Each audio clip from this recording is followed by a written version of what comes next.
প্রকাশিত হলো West Bengal council of higher secondary এডুকেশনের একাদশ শ্রেণীর 2 সেমিস্টারের রুটিন। প্রথমে দেখো সেমিস্টার 1 2024 13/9 থেকে পরীক্ষা শুরু।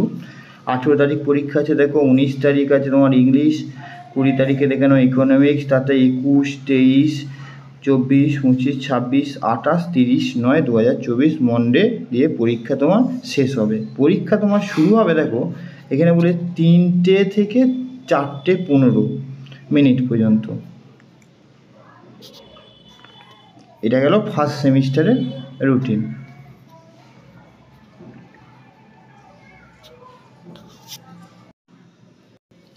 সেমিস্টার 2 দেখো, সেমিস্টার 2 2025 সালে 3/3/2025 মন্ডে থেকে পরীক্ষা শুরু। 4 তারিখ, 5 তারিখ, 6 তারিখ, 7 তারিখ, 8 তারিখ, 10, 11, 12, 13, 17 এবং 18 তারিখে 18/3/2025 তারিখে পরীক্ষা শেষ হবে। তাহলে শুরু হচ্ছে তোমার 3 তারিখ 3রা মার্চ থেকে শুরু হবে 18ই মার্চ, এবং তারও পরীক্ষা দেখো 3টে থেকে 5টা হচ্ছে 2 ঘন্টা, এক্সেপ্ট এরও পরীক্ষা দিয়েছে 3 PM to 5 PM, held each day 3টে থেকে 5টা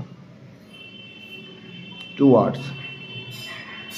আর এক্সাম্পল সাবজেক্ট, প্র্যাকটিক্যাল সাবজেক্ট তাদের হচ্ছে তোমার 3টে থেকে 4:15।